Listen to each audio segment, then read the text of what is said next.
हा देश जिवंत ठेवायचा आहे, जात धर्म भाषा प्रांत याचं रक्षण करायचंय, तर हीच ती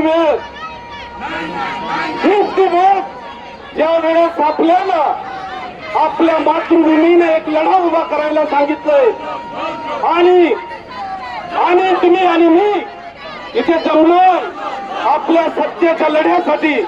आपल्याला देश बदलायचा आहे, कारण यांनी संविधान बदलण्याचा घाट घातलाय. मतदार यादीमध्ये एका घरामध्ये शेकडोंच्या संख्येने हजारोंच्या संख्येने बोगस वोटर्स आहेत, मतदार आहेत, आणि त्या बोगस वोटर्सवर आणि मतदारांवर यांनी आतापर्यंतच्या निवडणुका जिंकलेल्या आहेत.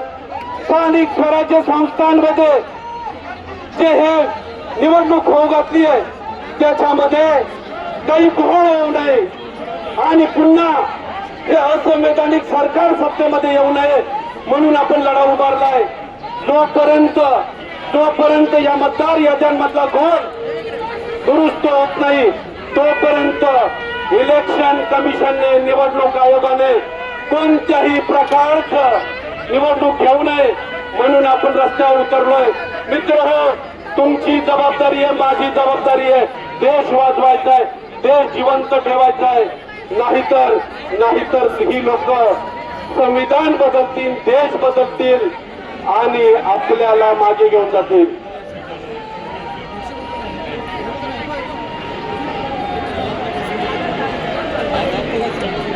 आत्ताच एक सूचना आलेली आहे. काही लोकांचे मोबाईल इथे जात आहेत, काही खिसे काकू मंडळी आहेत. आपण आपल्या मोबाईलचं, आपल्या दागिन्यांचं, आपल्या पैशाच्या